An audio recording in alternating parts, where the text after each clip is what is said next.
दोस्तों नमस्कार, open IAS में आपका स्वागत है। टेक्निकल सीरीज़ के इस वीडियो को आगे बढ़ाते हुए हम लोग ट्रांसफ़ार्मर का वीडियो सेकंड पार्ट देखेंगे। इसमें अभी तक हम लोग कवर कर चुके थे, जो हमारा ट्रांसफ़ार्मर का पहला वीडियो रिलीज़ हुआ था, उसमें हम लोग ट्रांसफ़ार्मर का वर्किंग प्रिंसिपल, ट्रांसफ़ार्मर के टाइप, लॉसेस एंड एफिशिएंसी को हम लोग कवर कर चुके थे। स्टार्ट करने से पहले आपसे एक रिक्वेस्ट है, वीडियो को पूरा देखा कीजिए। ये वीडियो कोई एंटरटेनमेंट के लिए नहीं है, ये वीडियो एग्ज़ामिनेशन के पॉइंट ऑफ व्यू से बनाया गया है और जो भी क्वेश्चन एग्ज़ामिनेशन में आएँगे, उसी के मद्देनज़र रख के ये वीडियो बनाया गया है। तो प्लीज़ अगर नए हैं तो सब्सक्राइब कर लीजिए और वीडियो को पूरा देखा कीजिए। चलिए स्टार्ट करते हैं। आज इस वीडियो में हम लोग स्टार्ट करेंगे ट्रांसफार्मर के 2 टेस्ट के बारे में, जो बहुत ही पॉपुलर है। पहला है ओपन सर्किट टेस्ट एंड दूसरा है शॉर्ट सर्किट टेस्ट। इन दोनों सर्किट टेस्ट के बारे में हम लोग डिटेल से पढ़ेंगे। तो सबसे पहले हम लोग ओपन सर्किट टेस्ट के बारे में देखते हैं। अ, उससे पहले ये जान लें कि हम लोग ओपन सर्किट टेस्ट और शॉर्ट सर्किट टेस्ट क्यों करते हैं।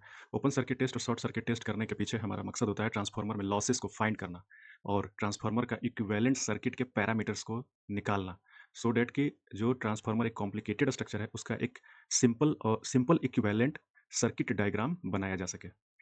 ये दो पर्पस मेनली है ट्रांसफार्मर में ओपन सर्किट टेस्ट और शॉर्ट सर्किट टेस्ट परफॉर्म करने का। सबसे पहले हम लोग चलते हैं ओपन सर्किट टेस्ट के बारे में। इस टेस्ट को हम लोग नो लोड टेस्ट भी कहते हैं। क्यों? क्योंकि ये ओपन सर्किट टेस्ट में सेकेंडरी साइड के ऊपर कोई लोड कनेक्शन नहीं होता है, कोई भी लोड नहीं होता है, उसको ओपन सर्किट कर देते हैं। सेकेंडरी साइड को बिल्कुल ही ओपन कर देते हैं। जैसा कि आप अगर डायग्राम में देख सकते हैं, तो ये side secondary side fully open हो जाता है, इसमें कोई लोड नहीं है। लोड का तात्पर्य करंट से है। तो इस सर्किट टेस्ट में, ओपन सर्किट टेस्ट में हम लोग को, जिसे नो लोड टेस्ट भी कहा जाता है, इसमें हम लोग को जो लॉसेस मिलता है, उसको बोलते हैं नो लोड लॉसेस या कोर लॉसेस, जो कोर के अंदर में पाए जाते हैं। साथ ही साथ इस ओपन सर्किट टेस्ट से हम लोग नो लोड करंट को फाइंड करते हैं और no load equivalent circuit parameters को, जिसमें नो लोड पे रेजिस्टेंस और नो लोड पे रिएक्टेंस को भी फाइंड करते हैं। कैसे करते हैं, एक एक करके देखते हैं। तो ओपन सर्किट टेस्ट के लिए हमें जो सर्किट कनेक्शन करने हैं वो इस प्रकार से करने हैं। इसको एक बार मैं बता देता हूँ। पैरेलल में वोल्टेज वोल्टमीटर को कनेक्शन करना है। ये हमारा सबसे पहले ट्रांसफार्मर का ये हो गया प्राइमरी साइड, ये प्राइमरी साइड हो गया और ये हो गया सेकेंडरी साइड।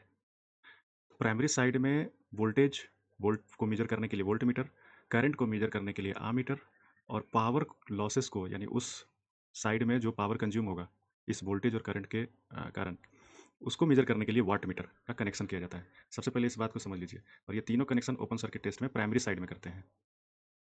कनेक्शन करने के बाद वोल्ट मीटर, आमीटर और वाट मीटर के कनेक्शन करने के बाद, हमेशा याद रखिएगा, वोल्ट मीटर को हम लोग पैरेलल में कनेक्शन करते हैं, आमीटर को सीरीज में कनेक्शन करते हैं और वाट मीटर को पैरेलल सीरीज दोनों में कनेक्शन करते हैं, क्योंकि उसमें दो वाइंडिंग होती है। वो जब मेजरिंग इंस्ट्रूमेंट पढ़ेंगे तो उसमें हम लोग क्लियर कर लेंगे। वाट मीटर का एक कॉइल को सीरीज में आमीटर के साथ और दूसरे को वोल्ट मीटर के साथ। ओके, अब हम लोग देखेंगे कि हम ओपन सर्किट टेस्ट परफॉर्म कैसे करते हैं। तो सबसे पहले आपको ये जानना होगा कि ओपन सर्किट टेस्ट हम लोग लो वोल्टेज साइड में परफॉर्म करते हैं, यानी प्राइमरी साइड को लो वोल्टेज में हम कनेक्शन करते हैं। उसके बाद सेकेंडरी साइड को हम ओपन रखते हैं, सो डैट कि सेकेंडरी साइड में कोई भी करंट फ्लो ना हो। तो इस तरीके से पहला स्टेप में हम लोग प्राइमरी साइड जो कि लो वोल्टेज साइड होगा, प्राइमरी वाइंडिंग जो कि लो वोल्टेज साइड होगा, उसमें हम आमीटर को, वोल्टमीटर को और वाटमीटर को कनेक्शन करेंगे और सेकेंडरी साइड जो कि हाई वोल्टेज साइड होगा उसको ओपन करके रखेंगे, सो डैट कि सेकेंडरी करंट जीरो हो। नेक्स्ट हम क्या करेंगे, वोल्टमीटर को कनेक्ट करेंगे। लो वोल्टेज साइड में वोल्टमीटर को कनेक्ट करेंगे। वोल्ट मीटर को कनेक्ट करने के बाद जो वोल्टेज सोर्स है हमारा, वो रेटेड वोल्टेज सोर्स और रेटेड फ्रीक्वेंसी पर हम लोग पावर सप्लाई को कनेक्ट करेंगे, यानी प्राइमरी वाइंडिंग में रेटेड वोल्टेज और रेटेड फ्रीक्वेंसी सप्लाई कनेक्ट करेंगे, देंगे। क्लियर?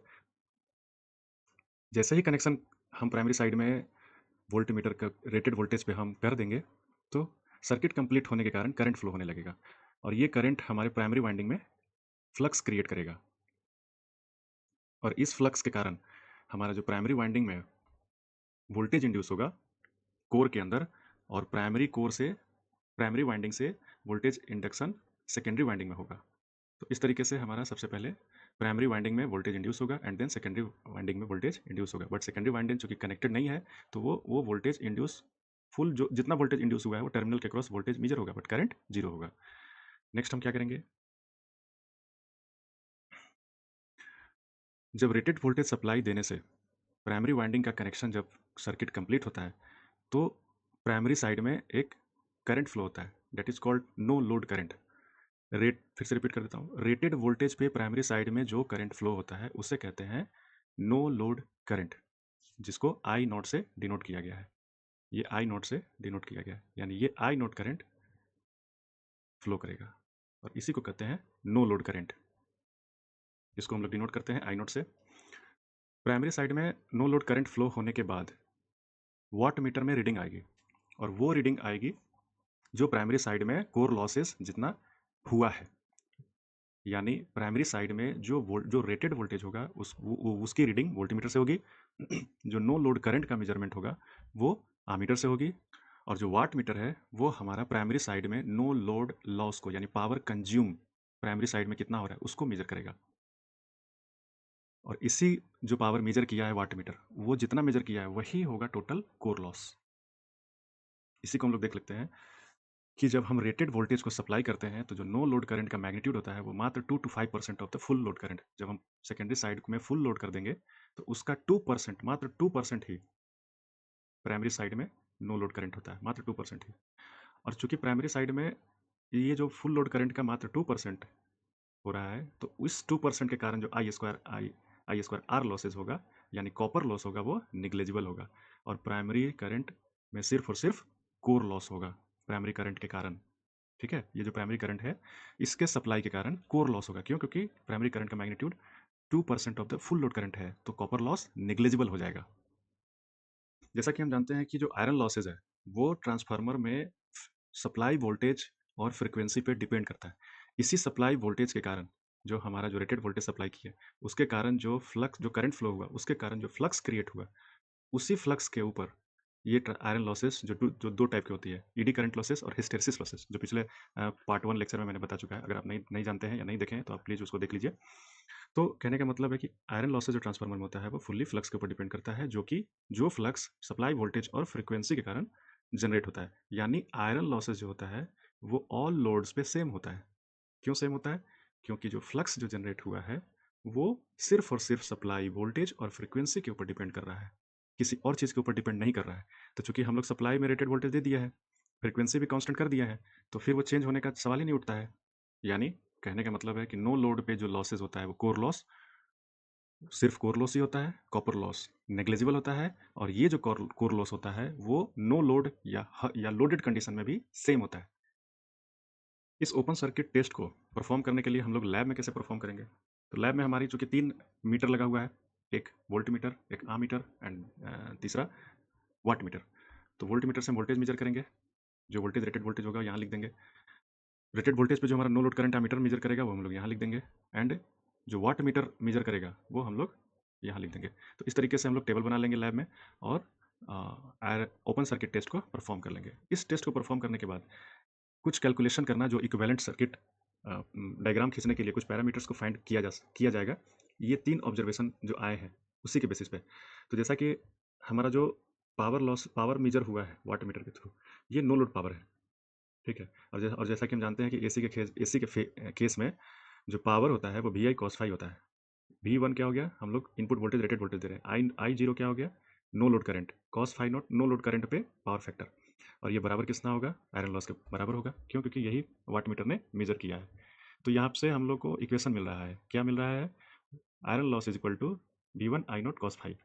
अब हम लोग यहाँ से निकाल सकते हैं, क्या निकाल सकते हैं? आई नॉट निकाल सकते हैं। नो लोड पावर फैक्टर भी निकाल सकते हैं। तो पावर फैक्टर को कैसे निकालेंगे? पावर फैक्टर के लिए हम क्या करेंगे कि सपोज अगर यहाँ हम लोग ऐसे समझ लेते हैं कि इसमें से हमको इसको इधर ले जाएंगे तो W डिवाइड बाई ये मैटर यहाँ चला जाएगा, तो पावर फैक्टर की value W divide by V I हो जाएगा।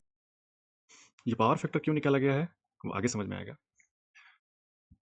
यहाँ से हम नो लोड करंट भी निकालेंगे क्योंकि हमको मेजर होके आया है आमीटर से। अब ये जो हमारा पावर फैक्टर कॉस फाई आया है, ये जो वैल्यू यहाँ से कॉस फाई आया है, इस कॉस फाई को अगर नो लोड करंट से मल्टीप्लाई कर देंगे तो हमारा working component of no load current होगा। यानी नो लोड करंट में अगर हम कॉस फाई से मल्टीप्लाई कर देंगे तो जो वैल्यू आएगा वो वैल्यू ईडी करंट लॉस और हिस्टेरिसिस लॉस के लिए रिस्पॉन्सिबल होगा। ठीक है, और अगर इसमें हम लोग साइन फाई से मल्टीप्लाई कर देंगे, जो नो लोड करंट आया है उसमें अगर हम साइन फाई से मल्टीप्लाई कर देंगे तो वो नो लोड करंट का मैग्नेटाइजिंग कंपोनेंट मिल जाएगा। यानी फ्लक्स क्रिएट करने के लिए this much of current is required, I not यानी I zero sine phi, phi not, zero को नॉट हम लोग बोलते हैं इलेक्ट्रिकल की भाषा में। तो मैग्नेटाइजिंग करंट का कंपोनेंट जो होगा, करंट का मैग्नेटाइजिंग कंपोनेंट जो फ्लक्स क्रिएट करने के लिए ज़रूरी है, वो क्या है? आई नॉट साइन फाई नॉट, ठीक है? तो ये दोनों कंपोनेंट हमको मिल गए। अब इन दोनों कंपोनेंट का हम करेंगे क्या? तो हम नो लोड रेजिस्टेंस निकालेंगे। कैसे? क्योंकि हमने अभी-अभी बताया है कि जो वर्किंग कंपोनेंट हो गया, यानी वो आई स्क्वायर आर लॉसेस के लिए रिस्पॉन्सिबल है। ईडी करंट क्या था? आई स्क्वायर आर लॉसेस। तो यहाँ से हम लोग नो लोड रेजिस्टेंस निकालेंगे। क्यों? क्योंकि वी वन तो हमको दिया हुआ है वोल्टमीटर का रीडिंग।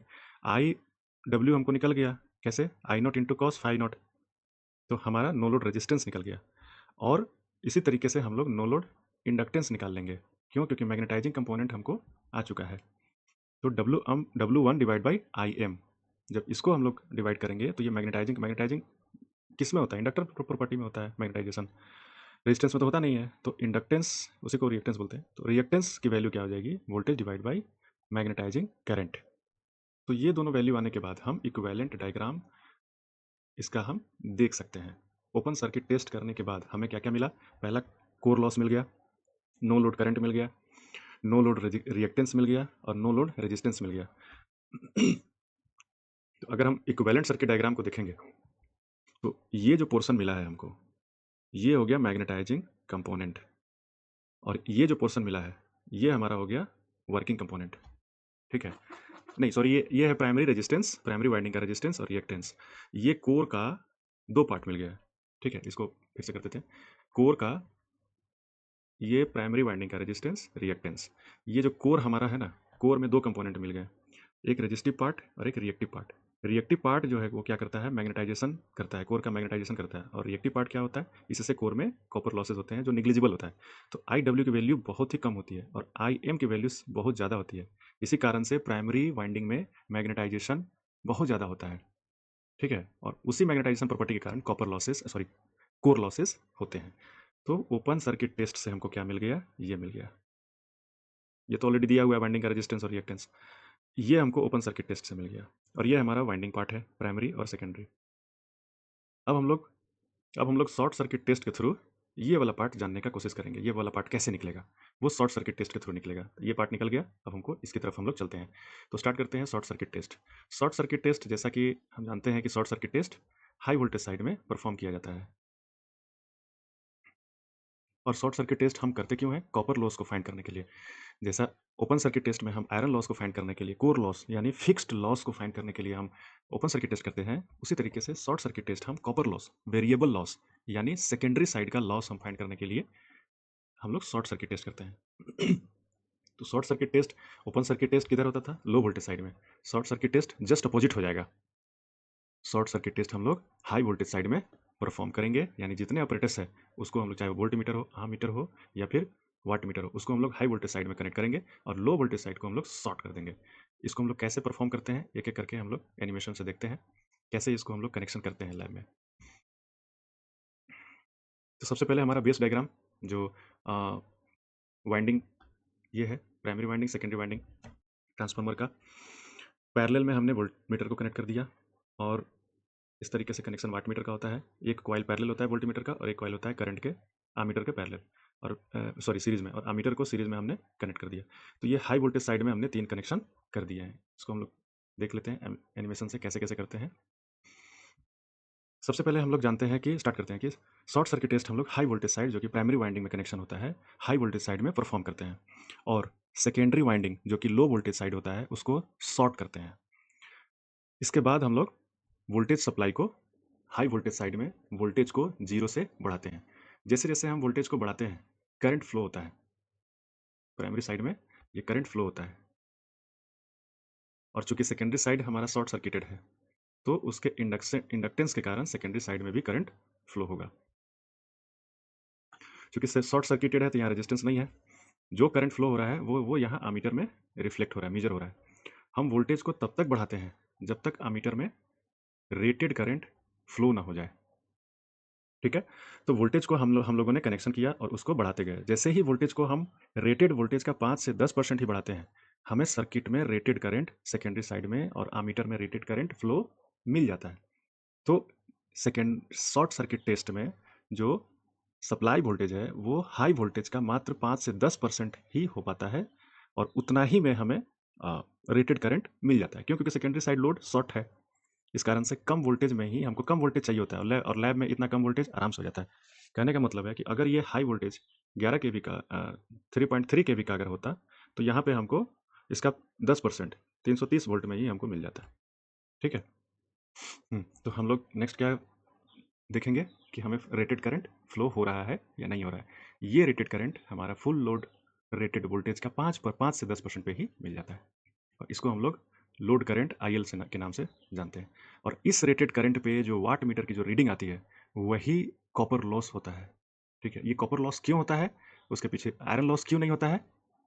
क्योंकि हमने पिछले ही स्लाइड में देखा था कि जो आयरन लॉस है वो डिपेंड करता है फ्लक्स पे, और फ्लक्स डिपेंड करता है रेटेड, ये जो हमारा सप्लाई वोल्टेज है उस पे। इस शॉर्ट सर्किट टेस्ट में जैसा कि हमारा जो सप्लाई वोल्टेज है वो रेटेड वोल्टेज का मात्र 5% से 10% ही है, तो यानी वोल्टेज हमारा मात्र 5% ही मिला। तो जब वोल्टेज ही इतना कम मिला तो फ्लक्स तो बहुत ही कम मिलेगा, और जब फ्लक्स कम मिलेगा तो आयरन लॉसेस जो होगा प्राइमरी साइड में वो निग्लिजिबल के बराबर होगा। क्यों? क्योंकि उसके फ्लक्स के स्क्वायर के प्रोपोर्शनल होता है आयरन लॉसेस। तो इस कारण से जो शॉर्ट सर्किट टेस्ट में आयरन लॉसेस निग्लिजिबल होते हैं। अगर नहीं समझ में आया हो, वीडियो को फिर से वापस देखिएगा, आपको समझ में आएगा। और जो वाट मीटर रीड करता है वो मैक्सिमम पोर्शन कॉपर लॉस को रीड करता है, आयरन लॉस जो कि निग्लिजिबल होता है। यही बात इसमें कहा गया है, due to low input voltage.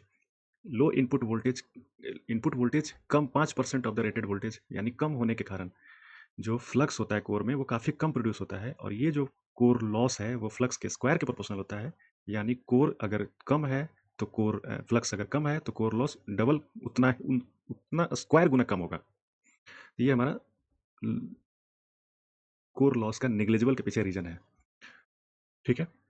और चूंकि करंट हमारा रेटेड करंट फ्लो हो रहा है, तो इस करंट पे जो वाइंडिंग में जो लॉसेज हो रहा है वो losses full load copper loss के बराबर होगा, और यही वाट मीटर वो रीडिंग करता है, फुल लोड कॉपर लॉस। तो इस तरीके से हम लोग शॉर्ट सर्किट टेस्ट को भी हम लोग स्टेप बाय स्टेप देख लिए। शॉर्ट सर्किट टेस्ट से हमें इक्विवेलेंट सर्किट के पैरामीटर में सेकेंडरी साइड का रेजिस्टेंस और सेकेंडरी साइड का रिएक्टेंस प्राइमरी साइड में रेफर के बाद मिलता है। सिंपल सा मतलब अगर हम इसको समझें, इस सर्किट को हम सिंपल सा समझें, तो हमारा इनपुट वोल्टेज V1 है, शॉर्ट सर्किट होने के कारण सेकेंडरी वोल्टेज V2 जीरो हो गया। तो एक रेजिस्टेंस हमको प्राइमरी साइड में मिलेगा और एक रेजिस्टेंस हमको सेकेंडरी साइड में मिलेगा। ये जो रेजिस्टेंस हम फाइंड करेंगे वो शॉर्ट सर्किट टेस्ट से हमको मिलेगा, तो इसको हम प्राइमरी साइड में रेफर कर लेंगे, दोनों को जोड़ देंगे। ये जो रिएक्टेंस हमको सेकेंडरी साइड में जो शॉर्ट सर्किट टेस्ट से मिला है उसको प्राइमरी साइड में रेफर कर लेंगे, टर्न रेशियो से डिवाइड करके या मल्टीप्लाई करके, depends upon the turn ratio. तो ये हमारा इक्विवेलेंट सर्किट डायग्राम हो जाएगा शॉर्ट सर्किट टेस्ट के बाद। ठीक है। इसी चीज़ को यहाँ लैंग्वेज में समझाया गया है कि सेकेंडरी वोल्टेज जीरो होता है, therefore entire primary voltage is used to supply the voltage drop in total impedance refer to as primary side. Next हम लोग देखते हैं कि सेकेंडरी साइड को शॉर्ट सर्किट टेस्ट को परफॉर्म करने के लिए ऑब्जर्वेशन टेबल हमारा क्या है। तो ओपन सर्किट टेस्ट की तरह ही voltmeter, ammeter and watt meter. Voltmeter हमारा वोल्टेज मेजर करेगा, आमीटर करंट, और वाट मीटर पावर मेजर करेगा, जो कि कॉपर लॉस के बराबर होगा। ये जो फुल कॉपर लॉस होगा उसकी जो वैल्यू होगी, कॉपर लॉस हम लोग पढ़ चुके हैं कि आई स्क्वायर आर होता है। आई स्क्वायर यानी आई शॉर्ट सर्किटेड, 0 1 यानी सेकेंडरी साइड का रेफर किया हुआ है प्राइमरी साइड में रेजिस्टेंस। ठीक है। क्योंकि हम मेजर तो प्राइमरी साइड में कर रहे हैं। अब प्रश्न ये उठता है कि हम लोग प्राइमरी साइड में रेफर करके क्यों कर रहे हैं? क्योंकि मेजर जो हम कर रहे हैं, जो आमीटर को कनेक्शन हम कहाँ किए हैं? सेकेंडरी साइड में नहीं किए हैं, प्राइमरी साइड में किए हैं। इसीलिए हम लोग क्या करेंगे कि जो सेकेंडरी साइड का रेजिस्टेंस है उसको प्राइमरी साइड में रेफर करेंगे, एंड देन उसके ऊपर आई स्क्वायर आर से मल्टीप्लाई करके कॉपर लॉस को निकालेंगे। आई होप क्लियर हो गया होगा। तो इस तरीके से हमारा इक्विवेलेंट रेजिस्टेंस निकल जाएगा, सिंपल सा। वाट मीटर का रीडिंग डिवाइड बाई आमीटर के रीडिंग का स्क्वायर हो जाएगा हमारा रेजिस्टेंस। और रिएक्टेंस क्या हो जाएगा? वोल्टेज जो हमारा शॉर्ट सर्किट, जो रेटेड वोल्टेज जो हम लोग वोल्टीमीटर मिला है, और जो रेटेड करंट मिला है, तो voltage divide by current is equal to क्या हो जाता है? इम्पीडेंस। और रेजिस्टेंस पता है, इम्पीडेंस पता है, तो रिएक्टेंस निकाल लेंगे। रिएक्टेंस इज इक्वल टू यही होता है, रिएक्टेंस इज इक्वल टू होता है इम्पीडेंस का स्क्वायर माइनस रेजिस्टेंस का स्क्वायर का स्क्वायर रूट। और ये जो cos फाई हो जाएगा, जो रेजिस्टेंस निकला है, इम्पोर्टेंस निकला है, इन दोनों का रेशियो, और यही cos फाई पावर फैक्टर हो जाएगा। तो दोनों सर्किट टेस्ट को हम लोगों ने कंप्लीट कर लिया। पहले ओपन सर्किट टेस्ट से हम लोग आयरन लॉस कोर लॉस को जाने, सेकंड सर्किट टेस्ट यानी शॉर्ट सर्किट टेस्ट से हम लोग कॉपर लॉस को जाने। अब इन दोनों को टेस्ट करने से ओपन सर्किट टेस्ट से हमको क्या क्या पैरामीटर्स मिला? नो लोड पैरामीटर्स मिला, नो लोड करंट मिला, नो लोड रिएक्टर मिला, रिएक्टेंस मिला, नो लोड रेजिस्टेंस मिला। और सेट शॉर्ट सर्किट टेस्ट करने से हमको क्या मिला? सेकेंडरी साइड का रेजिस्टेंस और reactance referred to primary side. अब इसका हम इक्विवेलेंट डायग्राम को समझते हैं, ये समझना बहुत जरूरी है।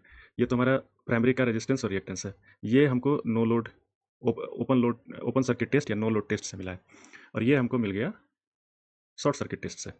ठीक है, तो इन तीनों को, अब चूंकि वाइंडिंग है तो हमारे इलेक्ट्रिकल डायग्राम में सिंपल नहीं हुआ, इसको सिंप्लीफाई करेंगे तो क्या करेंगे? सेकेंडरी साइड को प्राइमरी साइड में रेफर करेंगे। कैसे करेंगे?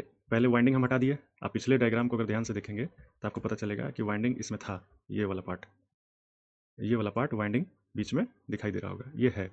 लेकिन नेक्स्ट डायग्राम में हम क्या किए हैं कि ये वाइंडिंग पार्ट को हटा दिए हैं, और ये जो सेकेंडरी साइड में है इसको रेफर कर दिया है प्राइमरी साइड, तो ये वाइंडिंग हट गया, ये हट गया। तो इसी का डायग्राम हम लोग इक्विवेलेंट डायग्राम बताने की कोशिश किए हैं नेक्स्ट स्लाइड में, वो ये। ठीक है, तो जो भी सेकेंडरी साइड का हम रेफर कर रहे हैं प्राइमरी साइड में, तो प्राइमरी साइड का टर्न रेशियो से मल्टीप्लिकेशन या डिवाइड हो जाएगा। ठीक है, तो ये इसलिए आर डैश किया हुआ है, एक्स डैश किया हुआ है, जेड डैश किया हुआ है, बी डैश किया हुआ है, ई डैश भी किया हुआ है, आई टू डैश भी किया हुआ है। क्यों? क्योंकि आई टू करंट इधर फ्लो हो रहा है, आई वन जो कहते हैं। क्यों? क्योंकि ये जो डायग्राम हम लोग बना दिए प्राइमरी साइड में बना दिए। ठीक है, अब इसको और सिंप्लीफाई करेंगे। क्यों? क्योंकि यहाँ पे दो रेजिस्टेंस है, दो रिएक्टेंस है, इन दोनों को हम लोग क्या करेंगे? ऐड कर देंगे। ठीक है ना, अब जब ऐड करेंगे तो हमें ये प्राप्त होगा, ऐसे करके इसको इधर ले जाके और हम लोग उसको ऐड कर देंगे। और जब ऐड करेंगे तो हमें इस तरीके का स्ट्रक्चर मिल जाएगा, जिसमें R equivalent is equal to क्या हो गया? R1 प्लस R2 डैश, और X equivalent is equal to इसी तरीके से क्या हो जाएगा? X1 plus X2 dash. और इन दोनों को जोड़ के हम लोग क्या बना देंगे? इम्पिडेंस।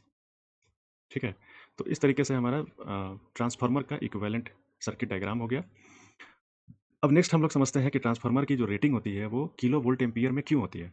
तो इसके पीछे एक सिंपल सा रीजन है। ट्रांसफार्मर में हम लोग दो टेस्ट किए। कौन कौन सा? कॉपर लॉस और आयरन लॉस। तो कॉपर लॉस हम जानते हैं किसके ऊपर डिपेंड होता है? कॉपर लॉस डिपेंड करता है करंट के ऊपर। और आयरन लॉस किसके ऊपर डिपेंड करता है? आयरन लॉस डिपेंड करता है वोल्टेज के ऊपर। ठीक है, तो यानी दोनों लॉसेस को अगर हम मिला दें तो दोनों लॉसेस हमारा वोल्टेज और करंट दोनों पे डिपेंड कर रहा है। यानी total transformer losses depend upon voltage गुने वोल्ट एम्पियर, वोल्टेज गुने करंट। एंड इसी कारण say that is the reason कि जो हमारा टोटल ट्रांसफार्मर लॉसेस है वो डिपेंड करता है वोल्टेज इंटू करंट पे। ठीक है, वोल्टेज पे डिपेंड करता है आयरन लॉसेस, और करंट जो होता है वो कॉपर लॉसेज जो होता है वो करंट के ऊपर डिपेंड करता है। तो इसीलिए ट्रांसफार्मर की रेटिंग हम लोग किलो वोल्ट एम्पियर में करते हैं। वोल्ट एम्पियर जिसको किलो में कर दें तो किलो वोल्ट एम्पियर में हो जाएगा। एक ध्यान देने वाली बात है कि जो हमारा जो ट्रांसफार्मर की जो रेटिंग है, ठीक है, वो लोड के पावर फैक्टर से इंडिपेंडेंट होता है, वोल्टेज करंट के फेज एंगल से भी इंडिपेंडेंट होता है। वो सिर्फ और सिर्फ वोल्टेज और करंट पे डिपेंड करता है। नेक्स्ट हम लोग देखते हैं दो दो चीज़ें। ट्रांसफार्मर का नो लोड कंडीशन में फेजर डायग्राम कैसा होता है, और उसका इक्विवेलेंट सर्किट डायग्राम कैसा होता है। ठीक है, हम लोग पहले भी कर चुके हैं ओपन सर्किट टेस्ट में। सेकेंडरी को ओपन कर दिया, प्राइमरी में सारा कनेक्शन कर दिया, इसको सिर्फ रिवाइज कर दे रहे हैं, और कुछ फेजर डायग्राम इसमें हम लोग एडिशनल देख लेंगे। तो जैसा कि हम लोग ओपन सर्किट टेस्ट से निकाले हैं कि नो लोड करंट जो होता है वो उसके दो कंपोनेंट होते हैं। एक वो जो फेज करंट जो जो 0 डिग्री एंगल बनाता है वोल्टेज के साथ, और एक वो, और ये जो 0 डिग्री एंगल के कारण क्या होता है? एडी करंट लॉस और हिस्टैरिसीस लॉस होता है। और एक मैग्नेटिक कंपोनेंट जो वोल्टेज के साथ 90 डिग्री का एंगल बनाता है, और ये जो मैग्नेटिक कंपोनेंट है वो यही मैग्नेटिक फ्लक्स बनाता है। ठीक है, ये दोनों हम लोग ओपन सर्किट टेस्ट में पढ़ चुके हैं कि नो लोड करंट के दो पार्ट होते हैं, एक फेज करंट और दूसरा मैग्नेटिक करंट। ठीक है, और इसी को फेजर डायग्राम में दिखाया गया है। ध्यान से देखिए, देखिए वोल्टेज यहाँ पे है, करंट भी यहीं पे है, तो ये फेज करंट हो गया 0 डिग्री का एंगल के साथ, और जो मैग्नेटिक करंट है IM वो 90 डिग्री एंगल के साथ है।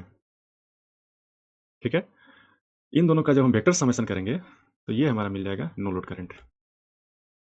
तो नो लोड करंट के केस में अगर नो लोड करंट का अगर फेजर डायग्राम बताना हो तो वो इस प्रकार से फेजर डायग्राम बनेगा, और दोनों के बीच में फेज एंगल फाई होगा। फाई नॉट जिसको बोलते हैं वो नो लोड करंट और वोल्टेज, ये नो लोड करंट और ये वोल्टेज के बीच में एंगल कितना हो गया? Phi not. तो ये हमारा फेजर डायग्राम हो गया नो लोड का। अब हम लोग लोडेड कंडीशन का फेजर डायग्राम देखेंगे जो बहुत जरूरी है समझना। ऑन लोड का कनेक्शन हम ऐसे करते हैं जैसा कि हमने बताया था कि सेकेंडरी साइड में एक रेजिस्टेंस और एक रिएक्टेंस को, इंडक्टर को लगा के हम लोगों ने कनेक्शन कर दिया, लोड दे दिया, करंट फ्लो होने लगा सेकेंडरी वाइंडिंग में। सिंपल सी बात है, जब हम लोड लगा देंगे तो करंट सेकेंडरी साइड में फ्लो होगा और यही करंट प्राइमरी साइड से करंट को डिमांड करेगा, तो ये पावर सप्लाई से करंट को ये खींचेगा, ठीक है, और ये इंडक्शन के थ्रू ट्रांसफर होगा वोल्टेज और करंट का। यही तो प्रिंसिपल था जो हम लोग पिछले लेक्चर में सुने थे। जैसे ही लोड कनेक्ट करेंगे सेकेंडरी वाइंडिंग में करंट फ्लो होगा। ये जो करंट फ्लो होगा वो सेकेंडरी इंड्यूस्ड वोल्टेज, यहाँ पे जो इंड्यूस्ड वोल्टेज होगा, जितना वोल्टेज यहाँ अक्रॉस में VS होगा उतना ही करंट फ्लो होगा, और ये जो इंड्यूस्ड वोल्टेज है वो डिपेंड करेगा प्राइमरी वोल्टेज पे, ठीक है। बट इसमें एक लेंज लॉ होता है। लेंज लॉ क्या कहता है कि जिस कारण से वोल्टेज इंड्यूस हुआ है उस कारण को अपोज करेगा, यानी अगर ये पॉजिटिव वोल्टेज है, ठीक है, तो ये हम लोग आगे देखते हैं। तो वही बात है, सेकेंडरी साइड में जो मैग्नेटिक फील्ड या मैग्नेटिक फ्लक्स बनेगा वो प्राइमरी साइड के मैग्नेटिक फ्लक्स से अपोजिट डायरेक्शन में होगा। क्यों होगा? लेंज लॉ के कारण, ठीक है। लेंज लॉ के कारण अगर ये फाई एस इधर है तो फाई पी इधर होगा, ठीक है। आगे हम लोग चलते हैं। तो अब हम लोग फेजर डायग्राम बना लेते हैं, और जब फ्लक्स अपोजिट में होगा तो करंट भी अपोजिट में होगा। हम लोग यहाँ तक जानते थे कि फ्लक्स वोल्टेज के ये प्राइमरी वाइंडिंग करंट और ये प्राइमरी सोर्स करंट, यानी ये वाला, ये आई नॉट और ये I1, ये जो प्राइमरी वाइंडिंग करंट होगा उसी के बराबर अपोजिट डायरेक्शन में IS होगा सेकेंडरी करंट। तो इसीलिए ये फेजर डायग्राम इस तरीके से दिख रहा है। क्लियर हो गया होगा मेरे ख्याल से। तो हमने नो लोड कंडीशन में भी डायग्राम देख लिया, और इसी चीज़ को बताया गया है कि किस प्रकार से सेकेंडरी करंट प्राइमरी करंट का, वाइंडिंग का करंट का अपोजिट होता है, वो लेंज लॉ के कारण होता है। तो थैंक यू सो मच इस वीडियो को, इस फॉर ज्वाइनिंग दिस वीडियो, और चैनल को सब्सक्राइब कर लीजिए, वीडियो को पूरा देखा कीजिए। नेक्स्ट हमारा ट्रांसफार्मर में बस बच गया है, लास्ट टॉपिक बच गया है 3 फेज ट्रांसफार्मर और करंट ट्रांसफार्मर, और जिसमें एक डॉट कन्वेंशन भी बच गया है, उसको भी हम लोग कर लेंगे। Thank you so much for joining this video.